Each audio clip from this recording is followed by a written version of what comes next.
Bom dia a todos. É um grande prazer estarmos com vocês aqui na manhã de hoje. Nós estávamos participando de uma aula de genética, onde o professor discorria a respeito da evolução das espécies.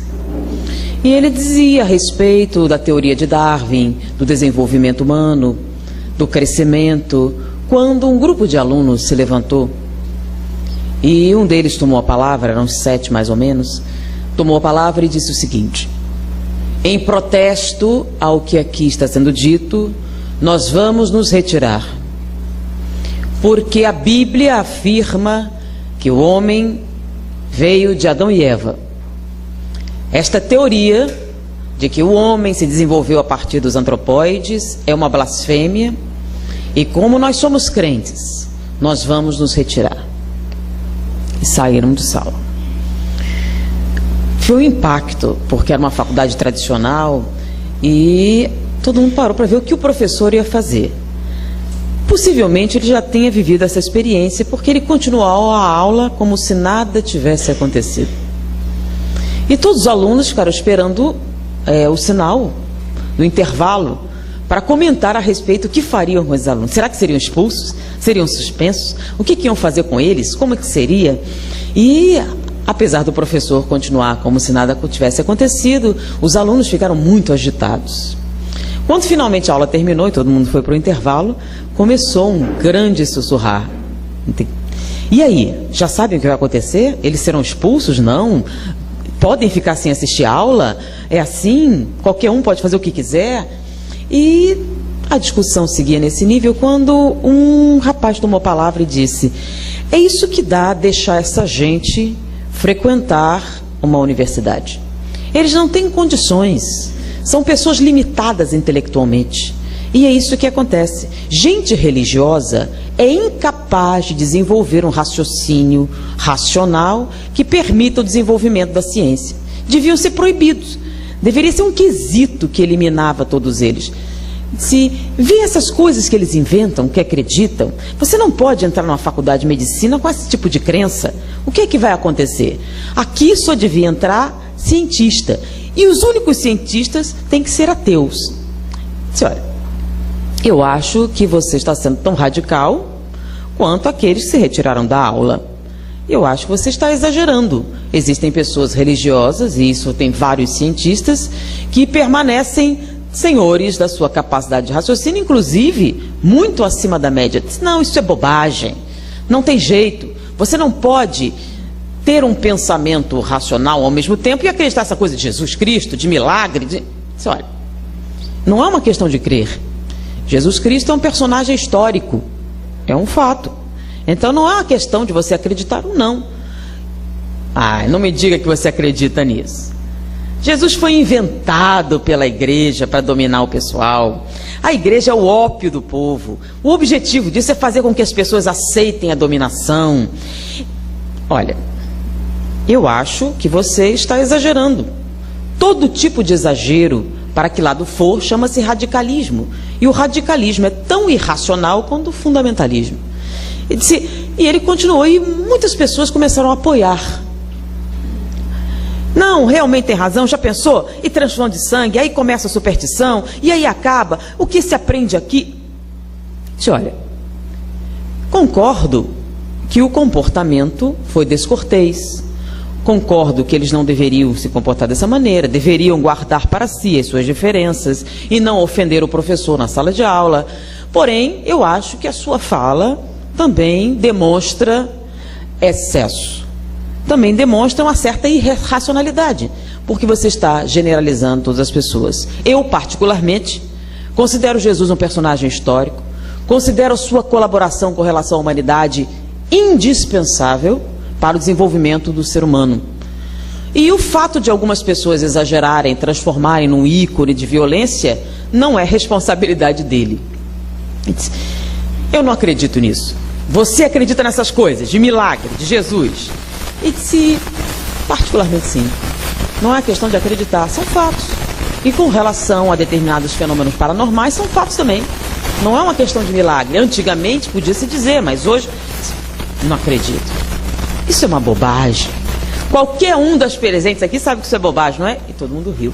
Disse, olha, não vou entrar nesse mérito. Respeito você, respeito seu trabalho. Vamos fazer o seguinte? Vamos fazer uma aposta. Disse, olha, já está fugindo da raia. Uma aposta simples. Eu quero que você me prove cientificamente uma frase de Jesus. Se você me provar, eu retiro tudo o que disse. Agora, se você não for capaz, você há de considerar que é uma invenção. Disse, olha, eu acho que uma aposta não tem nada a ver. É uma coisa simples, você não disse que ele existiu? Você não disse que ele era realmente especial, que ele era... Olha, eu não falei absolutamente... Não, já está dizendo. Não tem coragem, então? Uma coisa simples. Você me prova cientificamente uma frase de Jesus e eu retiro tudo que eu disse. Bom, do que se trata então? Isso é simples. Se você me provar cientificamente a seguinte frase de Jesus, eu venho aqui, retiro e digo que Jesus realmente foi importante para a humanidade e que as coisas que ele disse ou que ele fez fazem algum sentido.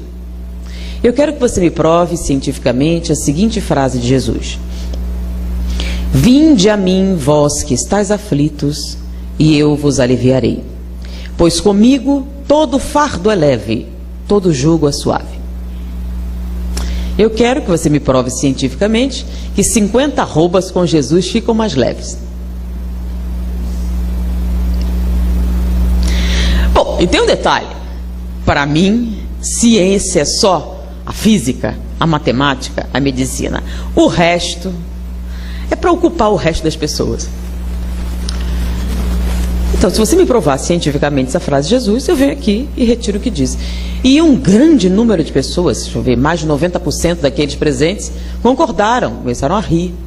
Como eu tenho certeza que isso é impossível, eu lhe dou um mês. Eu lhe dou um mês. Vai me provar cientificamente isso. O que vocês acham? 50 arrobas com Jesus ficam mais leves?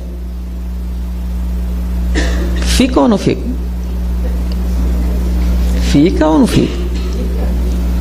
Não estou sentindo firmeza.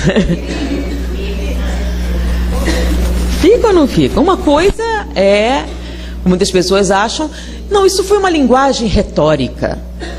Na verdade, uma metáfora. É? É uma metáfora? É uma linguagem retórica? É. Então, ele veio aqui para falar bonito. Quando nós falamos a respeito, ontem, da lógica, a respeito do raciocínio lógico, nós temos uma série de informações do mundo espiritual e alguns entendem que raciocinar com lógica é eliminar uma série de coisas. Não é verdade. Raciocinar com lógica é desenvolver um pensamento correto. Muito bem. No livro A Caminho da Luz de Emmanuel, fala a respeito da preparação que a Terra teve para o advento do cristianismo, para a reencarnação de Jesus. Jesus esteve próximo à Terra em duas ocasiões. A primeira, com o surgimento da vida na Terra. Ele presidiu o processo de formação da vida, o desenvolvimento do DNA, que permitiu que os seres vivos surgissem na Terra. E o segundo momento foi da sua reencarnação no desenvolvimento do cristianismo. E essa preparação para o seu retorno ao orbe terrestre levou 1000 anos de intensa preparação com relação aos espíritos que estariam presentes durante a sua presença na Terra, nos povos, para que a mensagem fosse recebida. Então o livro de A Caminho da Luz, que conta a história da civilização à luz do Espiritismo, desenvolve o trabalho intenso realizado no mundo espiritual para preparar a reencarnação de Jesus. E dizia a respeito do espírito especial de que estamos falando. Alguém com uma autoridade acima de todos os outros, alguém responsável pelos processos que se desenvolvem no orbe terrestre, alguém que presidiu a formação do sistema solar. Então, uma pessoa com essas características, com essas possibilidades, reencarna para dizer palavras bonitas, metafóricas, com o simples significado de nos emocionar. Ele iria desperdiçar 1000 anos de preparação apenas para dizer algumas frases de efeito exatamente como alguém que preparasse um discurso com um determinado efeito emocional. A lógica permite que a gente desenvolva esse tipo de raciocínio?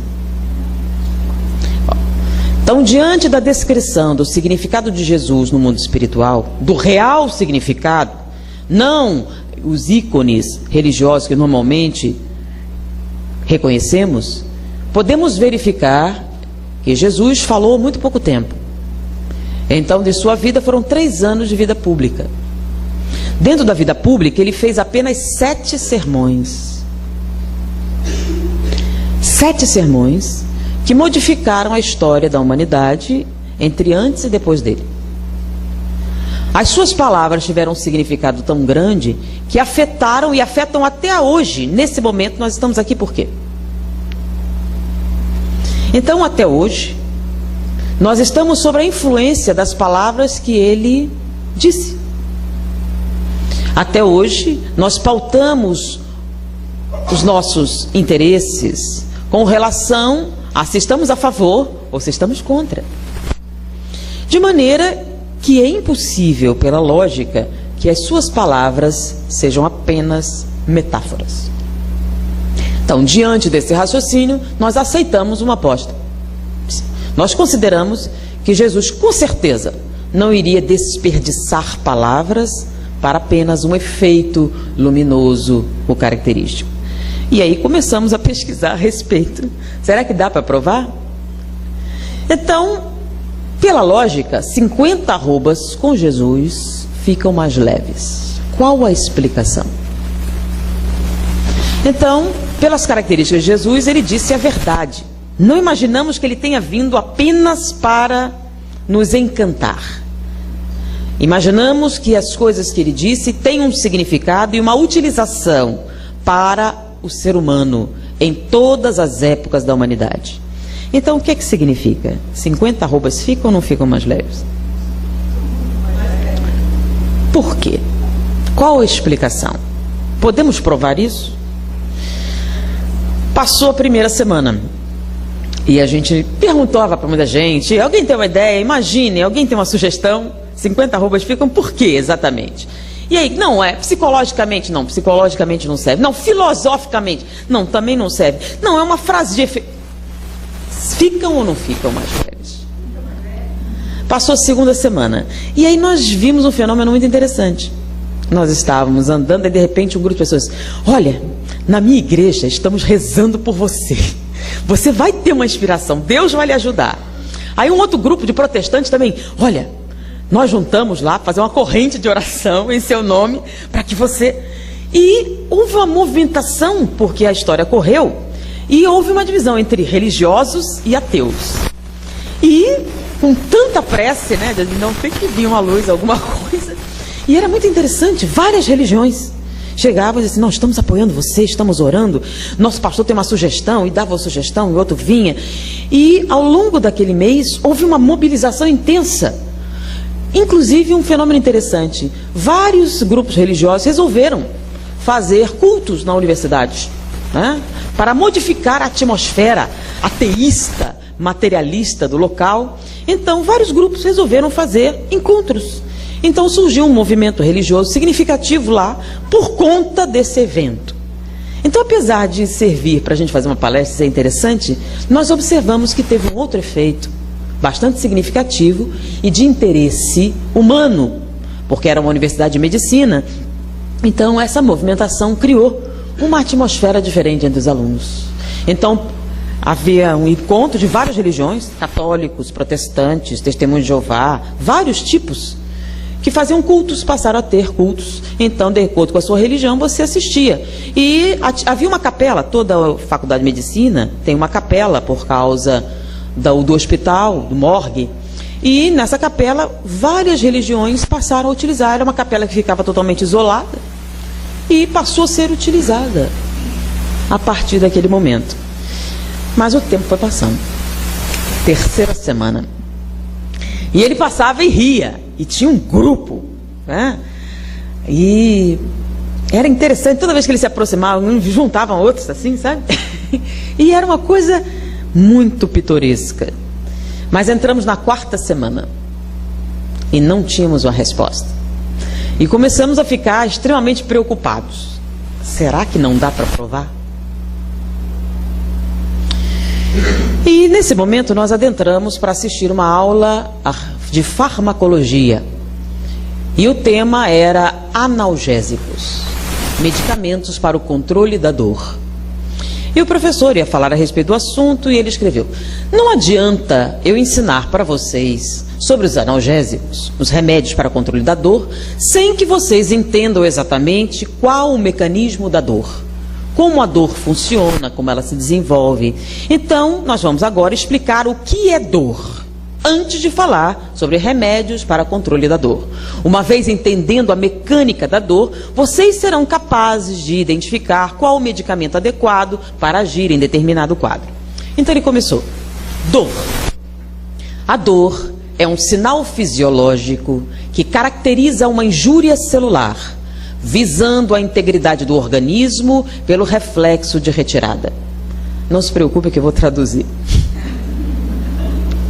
Peraí, mas o que isso tem a ver com as 50 arrobas de Jesus? Vamos chegar lá. Então ele começou. Sinal fisiológico. Quando ele falou sinal fisiológico, alguns alunos dizem, mas espera aí, a dor não é um sinal de doença? Então, só sente dor quem está doente. Então, deveria ser um sinal patológico. Ele disse, não. Só sente dor quem é saudável. Quando você perde a saúde de tal maneira, o seu corpo se torna incapaz de se defender e a ausência da dor é um sintoma característico, por exemplo, dos estados terminais. Disse, mas peraí, como assim? A dor é um aviso, um alarme que o corpo tem para identificar toda vez que células morrem. Então, toda vez que um grupo de células morre, dispara-se um alarme. E no cérebro se entende que esta atitude, este comportamento, este alimento, a coisa que você está fazendo é prejudicial para a integridade do seu organismo.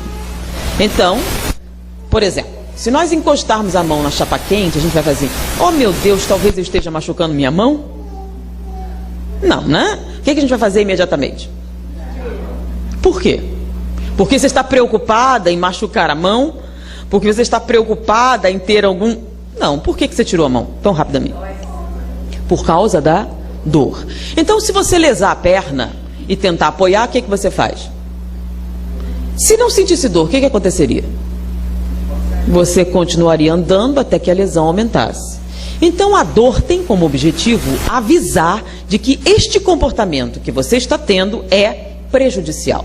Então, se o nosso colchão for mole demais, dá dor nas costas? Se for duro demais? Se a gente comer demais, dói? Se comer de menos, também dói. Então, quando é que não dói?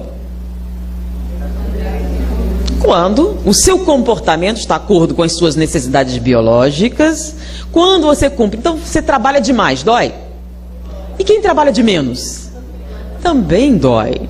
Então, a dor serve de quê? De parâmetro para um comportamento que permita o nosso desenvolvimento físico e mental sem nenhum tipo de dificuldade.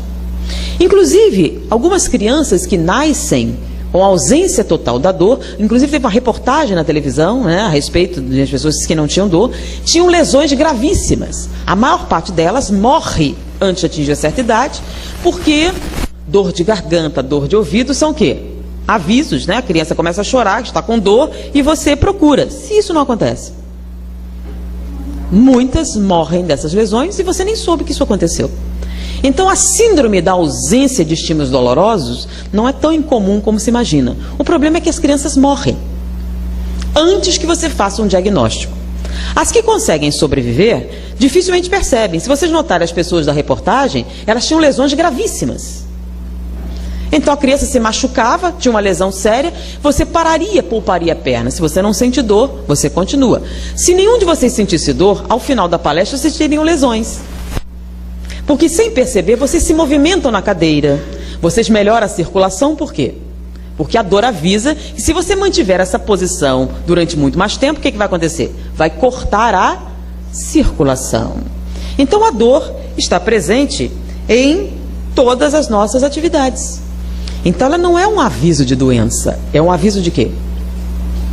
De preservação da saúde. Então, batimentos cardíacos, estímulos dolorosos, pressão arterial, são sinais vitais. Sinais que você está bem. Então, patologia, que é a doença, ela tem outras características. E a dor está ali para quê? Para avisar de que uma doença está se instalando. Então, não é um sinal patológico, é um sinal fisiológico. E o que é que isso tem a ver com Jesus e as 50 arrobas? Vamos chegar lá. Então, ele identificou. Dor é um sinal fisiológico que caracteriza uma injúria celular, ou seja, que caracteriza a morte de células. Então, se uma célula morrer, não é um estímulo doloroso. Mas se uma determinada quantidade morre, esse estímulo chega ao cérebro e você entende como estímulo doloroso. Caracteriza uma injúria celular visando o quê? A integridade do organismo, visando a nossa proteção. Então, a dor existe para a nossa proteção. Essa é a definição fisiológica da dor. Então, a dor existe para nossa preservação, para preservar a nossa saúde. Isso é muito importante, essa definição. Então, a dor não é um castigo de Deus. A dor não é nada demoníaco. A dor é um aviso a respeito do nosso comportamento, com o objetivo de preservar a nossa saúde. Né? Se você sente dor, você vai ao médico procurar a causa, não é verdade? E se não sentir nenhuma? Quando você descobrir, já é tarde demais. Então, ele continua. Vocês já perceberam que a dor das pessoas não é igual? Todos sentem a dor da mesma maneira? Então o professor falava, algumas pessoas, ao espetar o dedo com uma agulha, gritam loucamente, enquanto outros com câncer terminal se comportam com a maior dignidade. O que significa isso? A dor é diferente para as pessoas ou algumas pessoas exageram? A dor é diferente ou as pessoas exageram?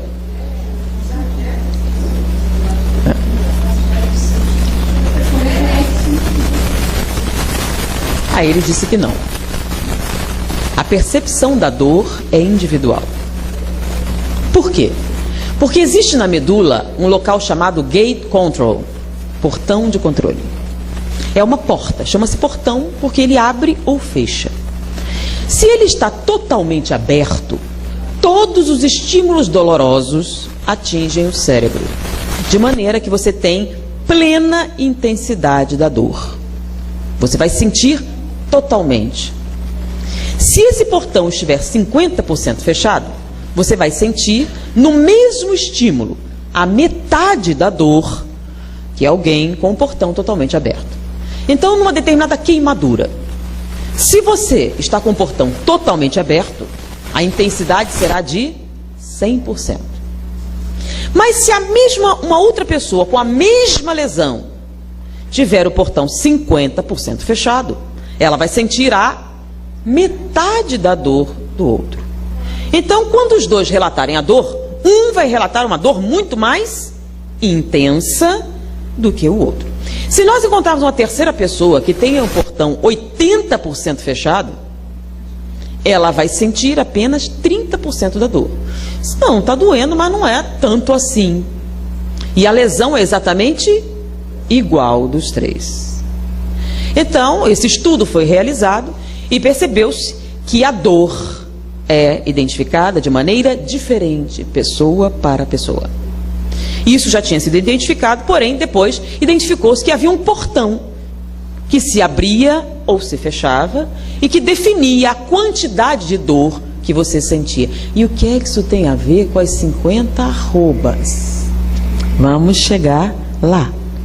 E no momento que ele começou a falar disso, uma luz se acendeu. É esta a resposta. Vamos ver se vocês acompanham. Bom, mas o que faz com que esse portão se abra ou se feche, dependendo da pessoa?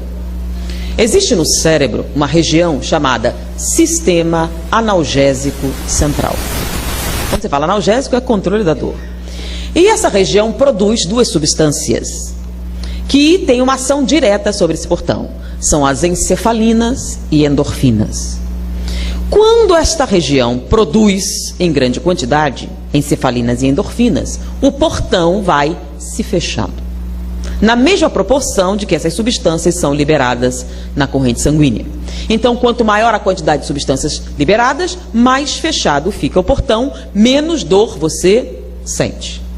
Quanto menos atividade tem essa região, mais o portão se abre, mais dor você sente.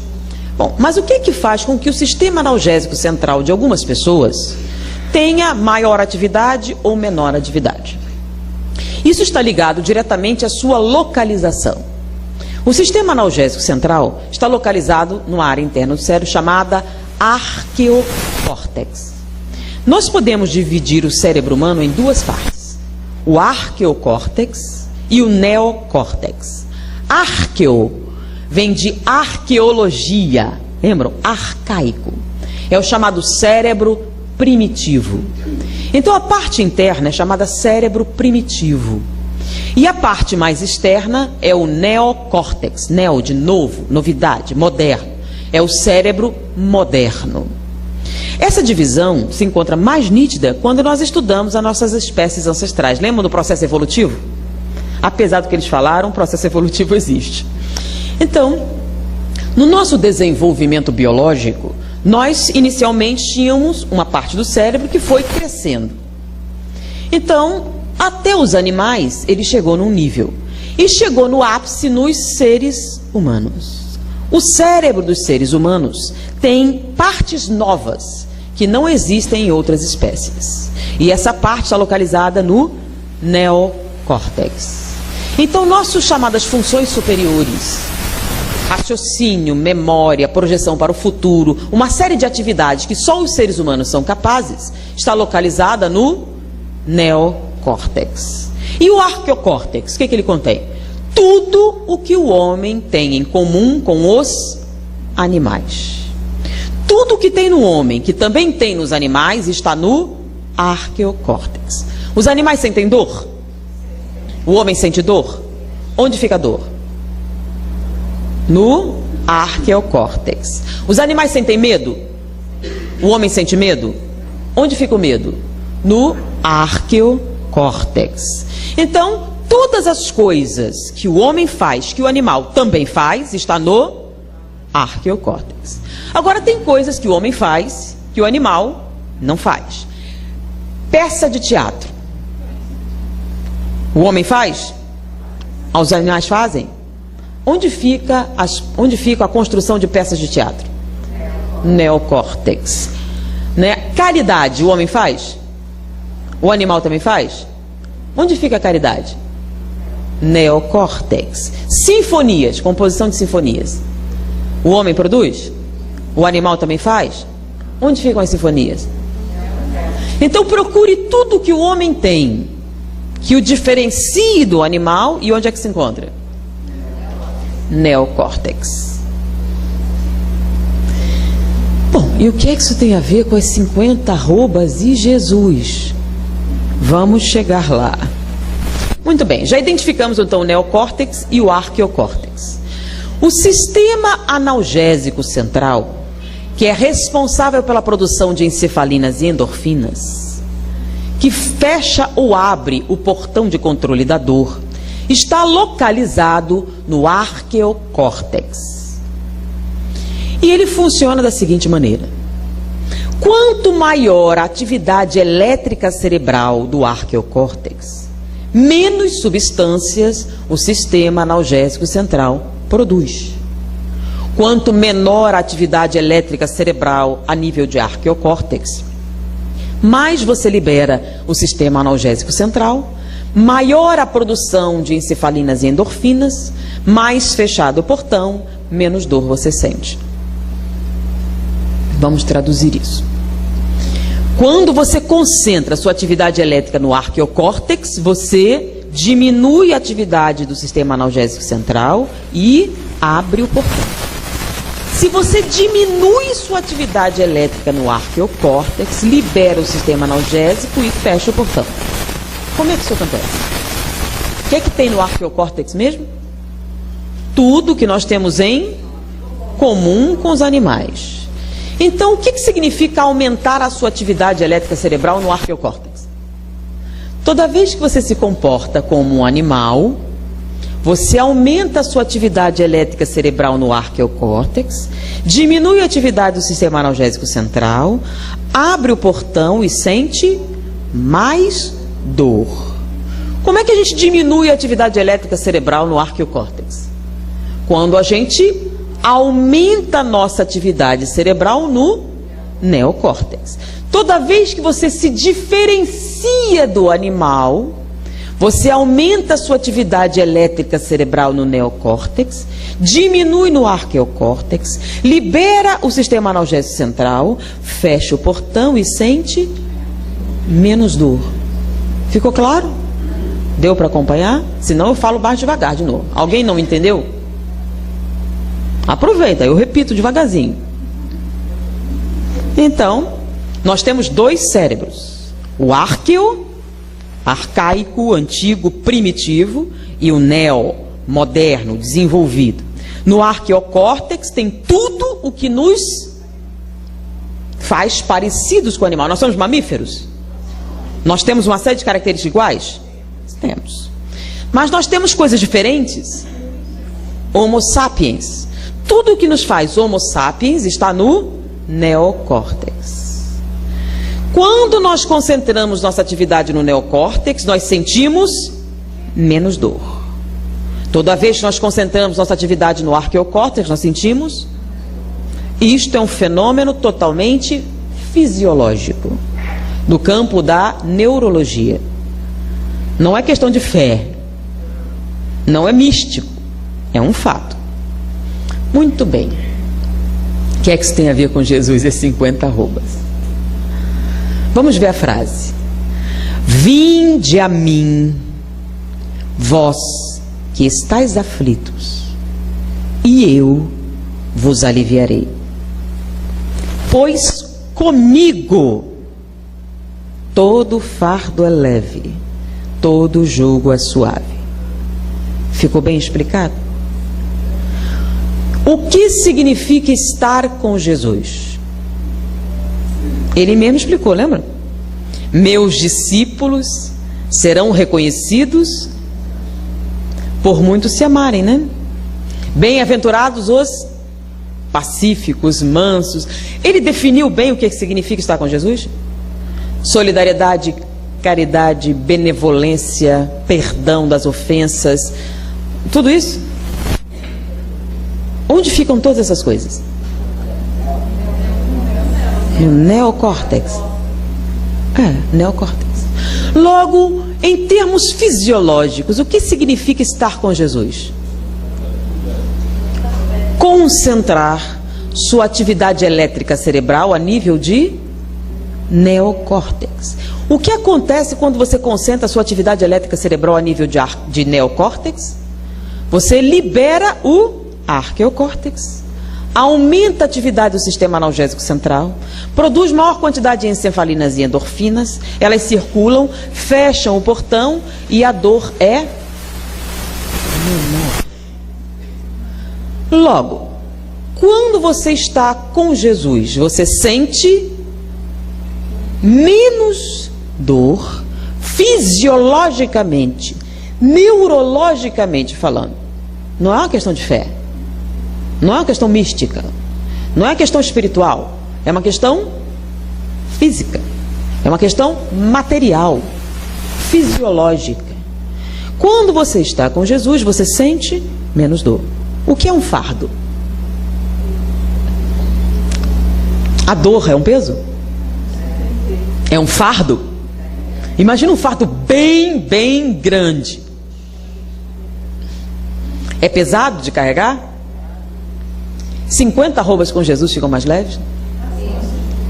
Então vamos traduzir isso fisicamente. Você está com uma sacola para carregar, subindo uma ladeira. O que acontece quando você está no meio do caminho? O que acontece com o peso? Fica maior? Por causa de quê? Não é só da subida. Por causa de que parece maior? Porque o peso continua 50 arrobas, mas ele parece maior por quê? Cansaço. E com o cansaço vem a Dor, não é isso? Imagina que nesse momento você encontra com Jesus. O que acontece com sua dor? Tem gente que nem, dependendo da intensidade, o portão pode ser até totalmente fechado. De maneira que ele deixe de ter qualquer... E você sobe.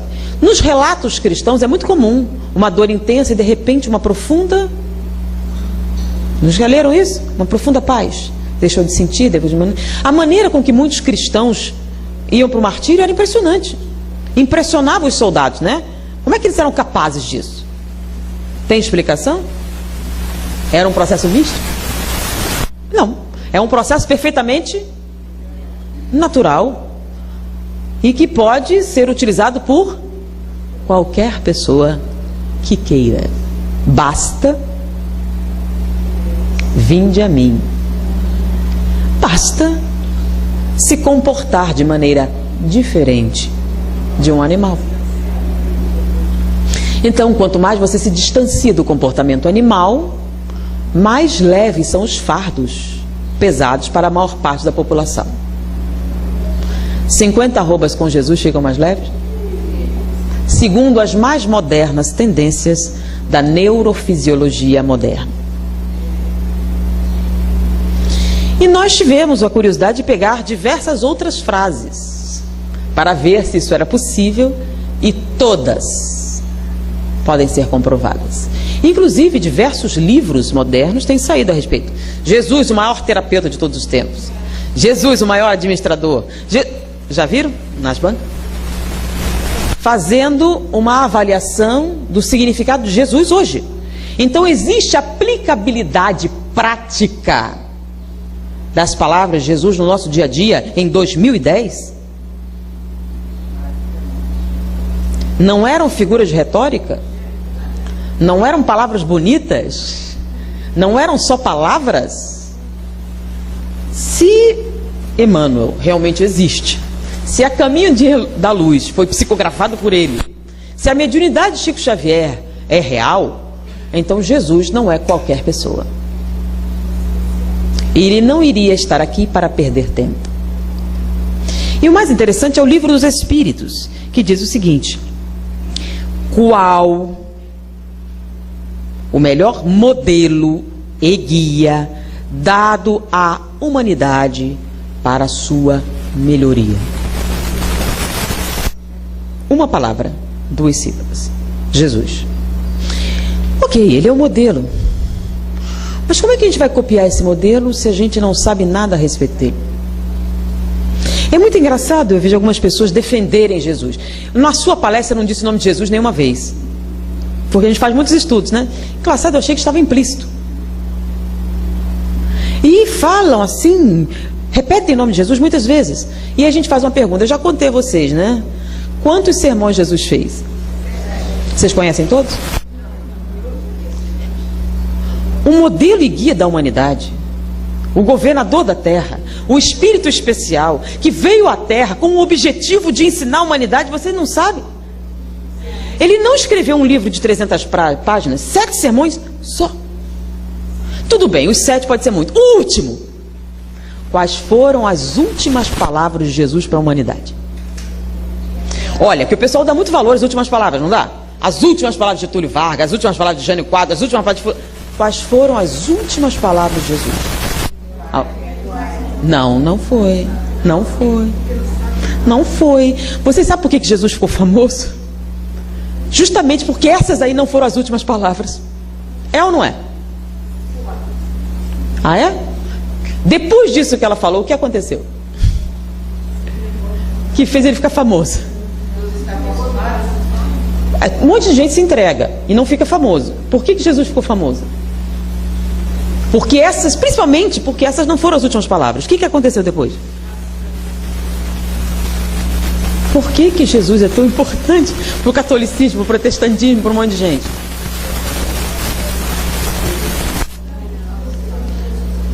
Esse momento, repete o que foi que ele disse. Que você achou que eram os últimos momentos. Certo. Nesse momento, o que aconteceu? Nesse momento ele morreu. Todo mundo, né? Mas com ele foi assim que aconteceu? O que aconteceu? Gente, vocês não sabem o que aconteceu? Jesus voltou dos mortos. Aquelas não foram as últimas palavras. Ele voltou. Lembram que ele voltou? Apareceu para os discípulos, Maria Madalena, pregou, fez um monte de coisas. E todo mundo soube que ele tinha. Por isso ele ficou famoso. Porque milagre um monte de gente fez. Mas qual foi o maior milagre que ele fez? Foi ter voltado da morte. Logo, essas foram as últimas palavras? Não, não foram as últimas palavras. Ele voltou. Lembram? Emaús, Maria Madalena. Lembram? Lembram que teve alguém que não acreditou? Ah, lembram? Não acreditou. Aí teve um monte de experiências. Inclusive ele fez um sermão enorme para os 500 da Galileia. E no final, o que foi que aconteceu? Alguém aqui foi católico alguma vez? Levanta o braço quem já foi. Fizeram o catecismo.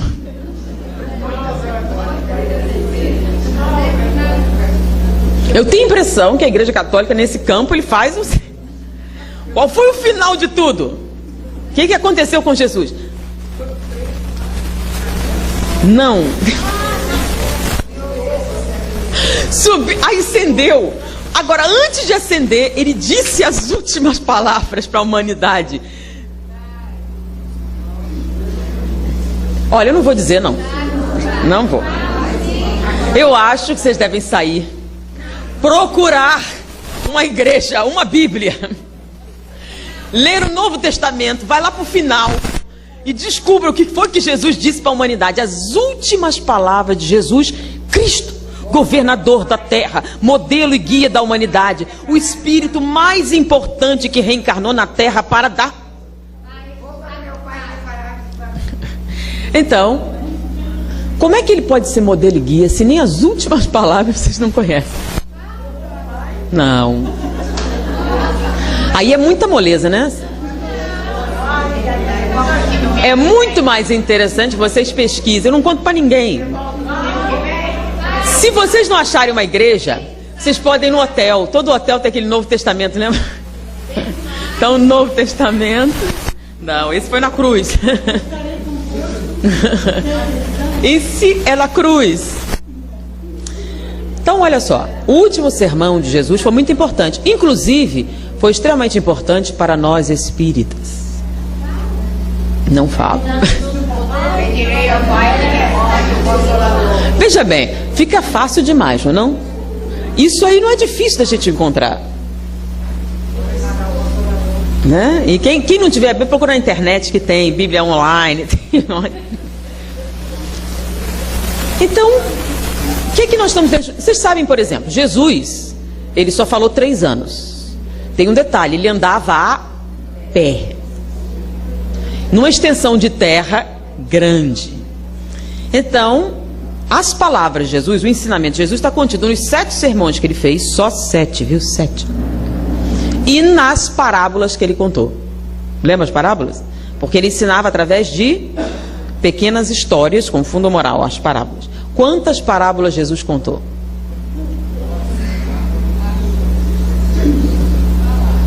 Como ele pode ser modelo e guia da humanidade? Ou dos espíritas? O pessoal reza muito, fala o nome dele muito e não sabe absolutamente nada a respeito. E o pessoal critica muito que nós somos cientistas, que somos extremamente materialistas e o que o valha. Mas minha mãe se deu ao trabalho de ensinar pra gente essas histórias. Agora, se eu perguntar sobre o nascimento místico de Jesus, um monte de gente sabe, né? Do presépio, do boizinho, dos reis magos. Isso faz alguma diferença? Faz ou não faz? Não. Nenhuma diferença.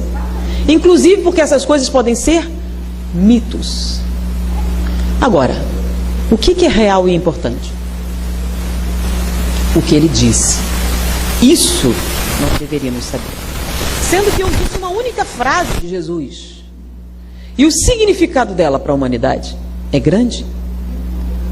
Faz diferença para nós hoje, agora em 2010. Vinde a mim, vós que estáis aflitos, e eu vos aliviarei. Pois comigo todo fardo é leve, todo jugo é suave. É importante?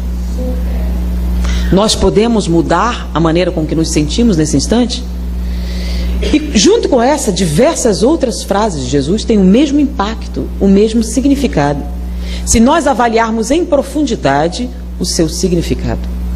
Porque ele não viria à Terra para contar, fazer só 7 sermões e contar 49 parábolas, se não fosse importante. É muita coisa. 49 parábolas e 7 sermões. Ah, essa vocês vão pesquisar. Essa vocês vão pesquisar. Na próxima vez que eu vier e perguntar quais as últimas palavras de Jesus.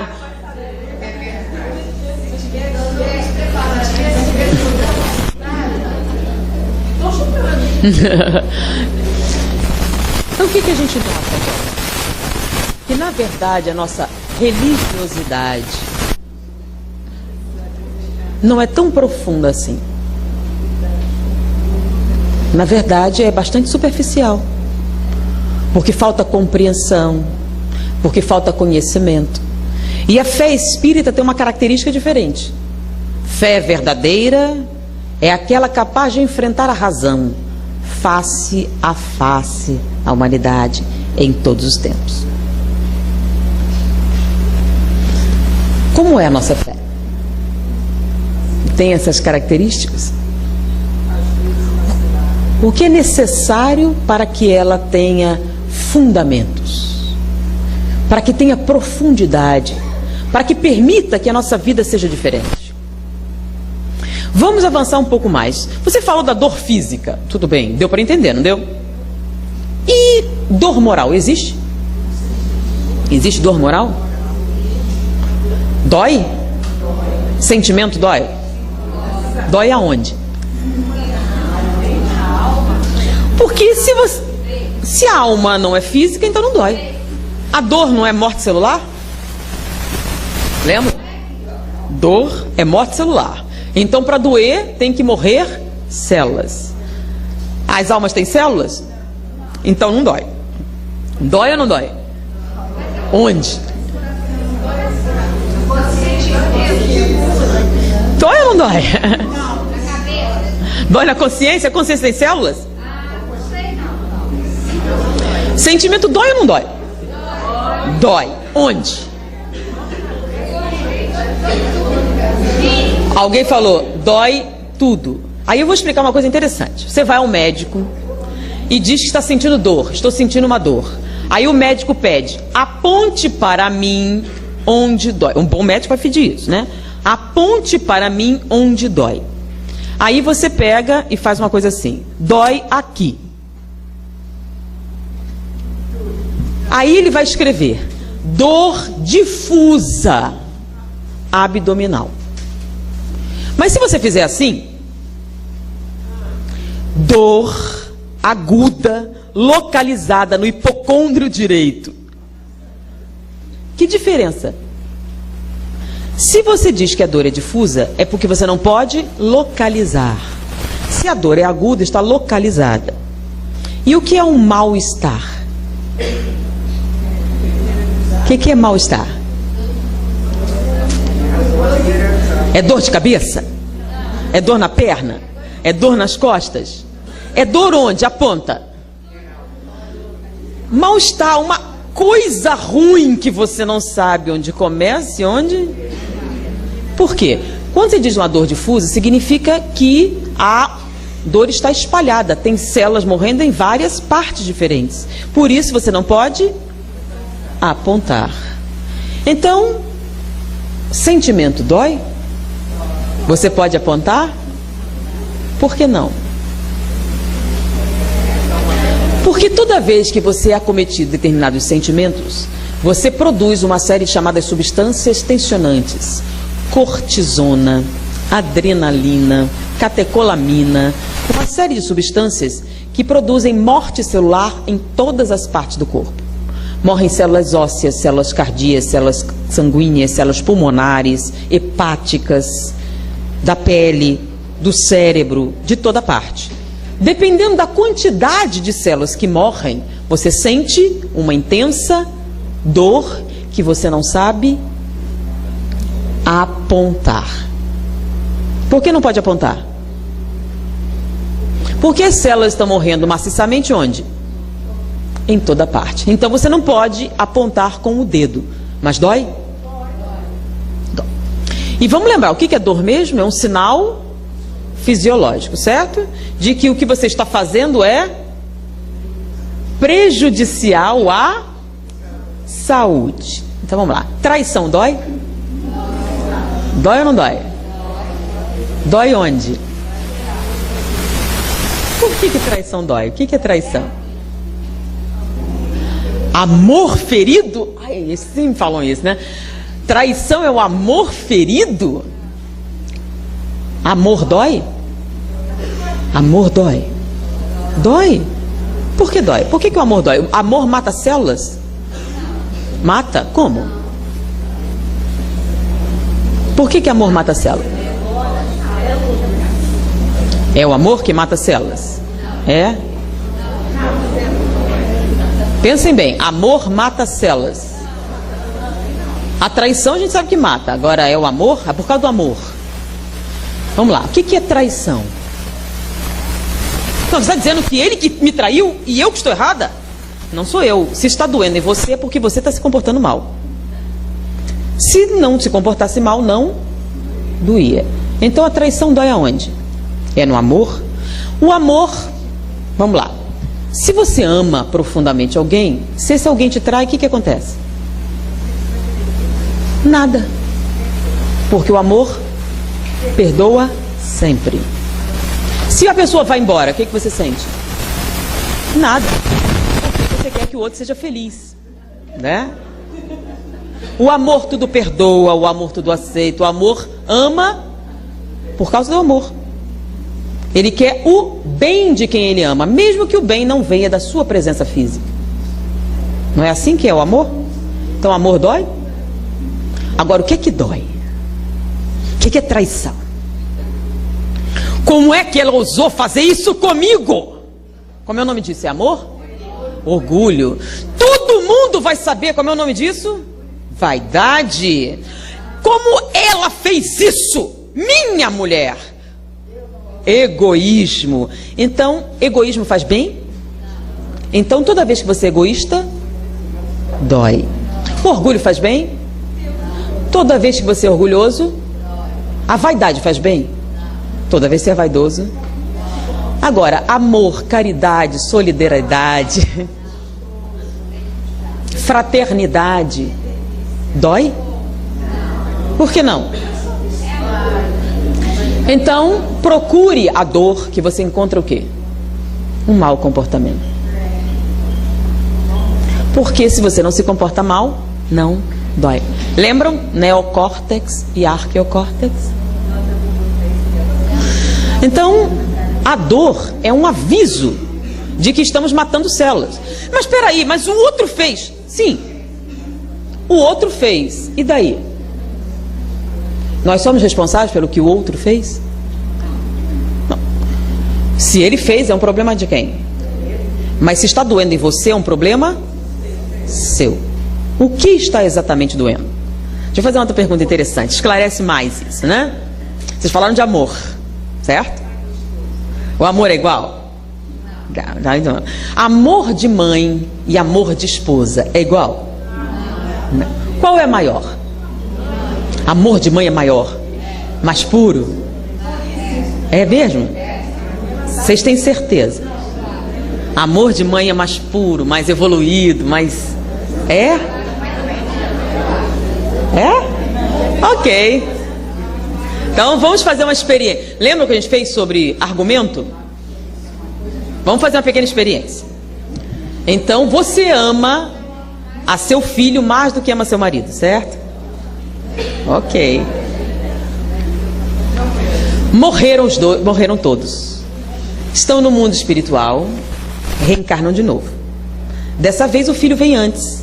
Você casa com ele, seu marido é seu filho. Quem que você ama mais agora? É o filho. Ah, é? Vocês sabem por que vocês amam mais o filho do que o marido? Querem saber exatamente? É porque o marido é de segunda mão. Antes de ser seu, ele foi da mãe dele.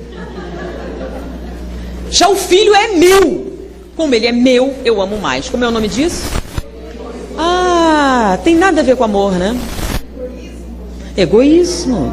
O filho é meu. O marido talvez seja. De maneira que é por isso que você ama mais. Não tem nada a ver com amor. E o amor é diferente. Nós temperamos amor com orgulho, com vaidade, com egoísmo, com posse, com uma série de coisas extremamente prejudicial. Porque o amor mesmo, ele é transcendental. Sobrevive após a morte e permanece. Para vocês terem uma ideia, no dia em que você amar o seu filho exatamente igual você ama seu marido, exatamente igual você ama o mendigo da rua, você não precisa reencarnar mais. Deu para entender? O seu objetivo é amar igualmente, sem preferências. Ou mesmo que você tenha alguma, ela não se manifesta. Por quê? Porque a justiça, porque uma série de coisas são o seu norte. Na verdade, você tem 3 filhos. Você tem alguma preferência. Mas se você manifesta, o nome disso é orgulho, vaidade, egoísmo. Mesmo que você tenha, você não pode, porque todos têm o quê? Os mesmos direitos ao seu afeto. Então isso seria uma questão de justiça. E o certo é que essa justiça não fosse só para os seus filhos. Quer dizer, os seus filhos podem fazer, o filho dos outros é uma porcaria, né? Olha o problema. Aqui no centro espírita deve ter muitas crianças. Então a gente olha aquelas crianças, que crianças horríveis, mal educadas, um horror. Você tem certeza que seu filho não vai casar com ela? Já pensou o problema?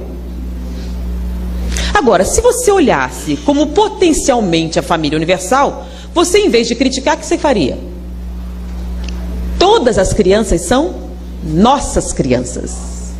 Não são as minhas crianças. São as nossas crianças.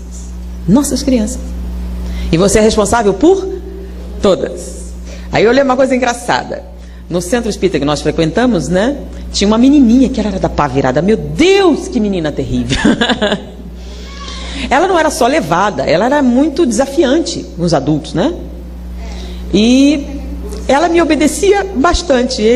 Um dia eu me perguntei assim, por que exatamente, né? E então um dia ela estava dizendo assim, você se sente aqui, fique bem quietinha até terminar a reunião.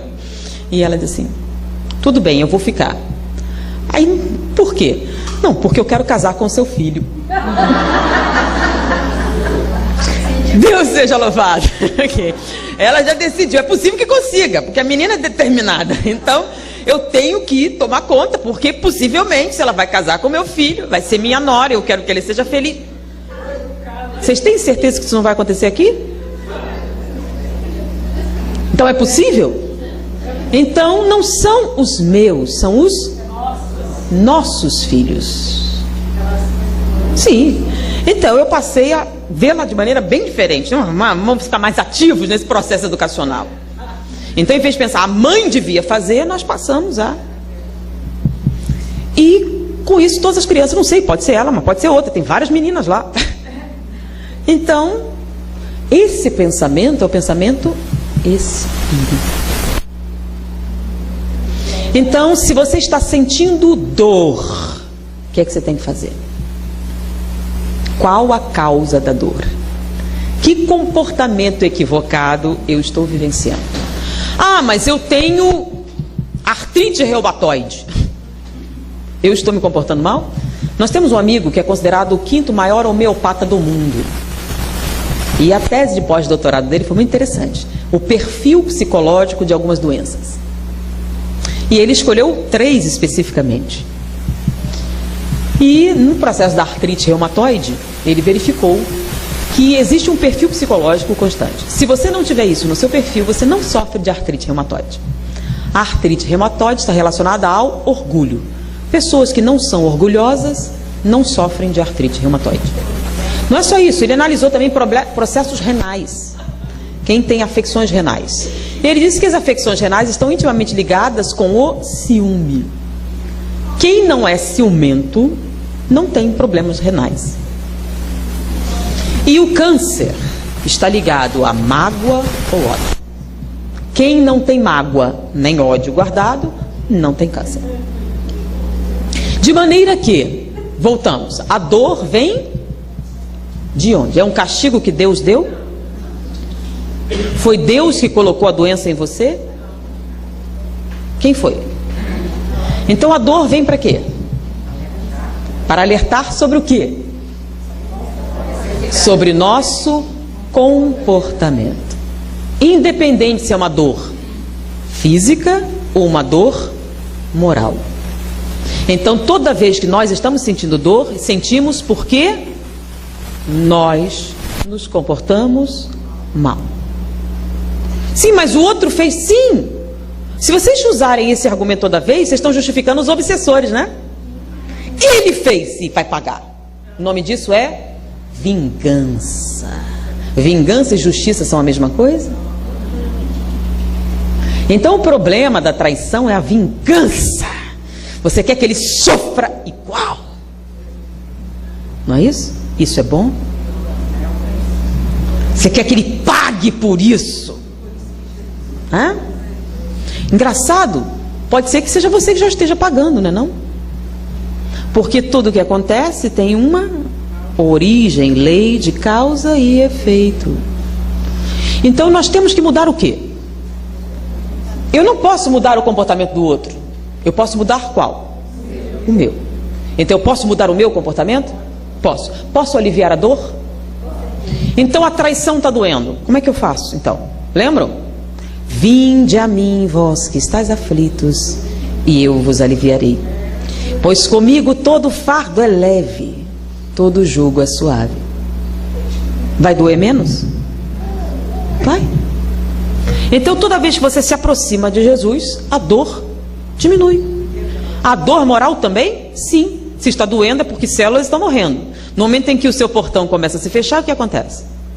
No momento que você entrega a sua vida, e quando eu digo entrega a vida a Jesus, eu penso, não é uma coisa ociosa, não, é entender o que foi que ele disse e o que ele quer de nós. Então no momento que você entrega a sua vida a ele, todo o seu sofrimento, quanto mais intensamente você se entrega, menor ele é. E para algumas pessoas totalmente inexistente. Como é que ele pode rir assim? A vida dele está um horror. E se comporta assim, parece que não tem. Eu me lembro, eu até contei aqui, nós estávamos, eu e meu marido, né, estávamos passando uma crise financeira muito séria. Estávamos praticamente falidos. E ele estava muito nervoso mesmo, não conseguia dormir, e como vai ser, e um desespero grande. E nós estávamos... Um dia, aí ele virou para mim zangado e disse, você não tem noção de como nós estamos? Estamos falidos. Sim, meu bem. Você compreende o que isso significa? Não temos dinheiro. E você fica com esta cara. Eu vou fazer uma pergunta. Se eu chorar bastante, você se sente melhor? Se você se sentir melhor, eu juro que eu vou chorar. As coisas vão melhorar se eu chorar? Se eu ficar muito nervosa, as coisas vão mudar? Ele disse, não. Então, por que você quer que eu chore? Não basta você ficar nervoso e ter um infarto? Nós temos 3 filhos. Se morrerem os 2, como vai ser? Eu gostaria que você não morresse também. Já que já estamos falidos, não há nada o que fazer. Você está nessa situação porque deixou de trabalhar? Nós trabalhamos pouco? Nós nos esforçamos de menos? Se não, é sua responsabilidade, é a minha? Se não, então confie em Deus, meu filho. Tranquilize. Não vai mudar nada. Esquece. E no final tudo deu certo. Então, deu certo, resolveu-se tudo, da maneira simples. E esse excesso de desgaste, esse sofrimento, é culpa de quem? Aí por que estava na situação? Porque faliu uma determinada empresa, ele era dependente dela e nós estávamos no bolo. É nossa culpa? Não. Se não foi algo que nós fizemos, então é uma coisa porque nós devíamos passar. E se a gente aceita sem revoltar-se, não estou falando inércia, trabalhar, procurar uma saída, é claro, mas sem autodestruir-se. Então, traiu. E aí, o que você pode fazer? Você pode deixar isso crescer dentro de você, a mágoa, e produzir um câncer. Você pode desenvolver o ódio e produzir um câncer. Você pode deixar essa situação te esmagar e destruir sua vida. Aí a culpa foi do outro? Foi ele que destruiu sua vida? Ou foi você que permitiu que isso acontecesse? Olha que determinadas falas. Fulano me irrita. Não. Por que você permite que fulano te irrite? Quem é que permite? Você pode mudar isso? Você pode não permitir que fulano te irrite? Pode. É uma escolha. O nome disso é livre-arbítrio. Então, muitas vezes, nós nos apegamos ao sofrimento. Por que exatamente? Se a gente parar, lembra que nós falamos sobre lógica, sobre raciocínio? A gente para, por que eu estou fazendo isso? Por que eu estou me permitindo essa destruição? Em homenagem a quem? Qual o significado? Sendo que se a gente prestar atenção nos sermões de Jesus, nas palavras, nas outras coisas que ele disse, a nossa vida pode ser mais produtiva, mais plena. Guardar rancor. Então, a gente fala sobre muitas coisas, né? Então, guardar rancor é terrível. É a base da obsessão. Um obsessor guarda 300 anos o que você fez. Você até esqueceu, mas ele não. E ele fica ali esperando a chance de usar a informação. É isso que você quer de você, da sua vida? No mundo espiritual, você sai dessa vida e fica preso por esses sentimentos. E aí, no momento de enfrentar a morte, nós estamos nessa prisão. Eu estava contando, né? A gente estava hospedado, lembrando que como é importante esse exercício. Mas a gente pode esquecer? Pode, se você se colocar para fazer isso, se você se decidir, é uma questão de não vitalizar. Então, toda vez que vem, vamos mudar de assunto. Toda vez que o pensamento vem, vou fazer outra coisa. E você pode, sim, substituir isso na mente. E você pode, treinando isso, fazer segundo a natureza, né? Conosco a gente fez várias coisas. Tanto exercitar. Um dia meu marido fez um negócio assim, não, ele tem que ter um castigo, não pode ficar sem castigo, né? Aí eu queria dar um gelo nele, aí eu anotei na agenda, não esqueça que você está zangada com ele.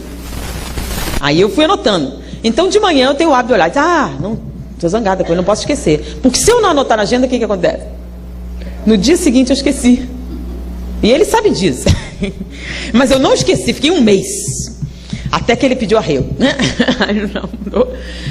Mas eu tive que anotar para me lembrar que eu estava zangada. Não estava mais, mas eu fazia um esforço. Porque já é um outro processo. Mas eu esqueço. Não lembro. Então discuti agora, amanhã eu esqueci. Enquanto ele guarda mágoa muito tempo. Eu sei que ele teve uma vida difícil e tudo mais. Lembra que Freud diz, a culpa é sempre da mãe, né? Então a vida dele foi muito, muito terrível. Passou fome, teve uma série de sofrimentos intensos. E daí? Segundo Freud, a culpa é da mãe, né? Mas para o espiritismo, cada um tem a mãe que merece. Acabou, não é Freud. Se você está naquela situação, é por quê? Por que você não tem uma mãe decente? Por quê?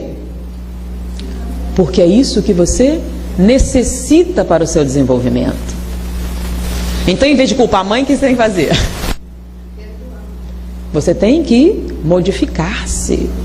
Porque muitas vezes, o Chico Xavier dizia uma coisa interessante, né? Ele diz que a evolução só se dá através da desidratação. Você evolui ou chorando ou suando.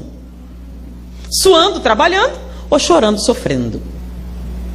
Então muitas pessoas não dão valor. Aí você vai vivenciar uma vida que você não tem, para aprender qual o valor que tem. Quantas pessoas não dão valor?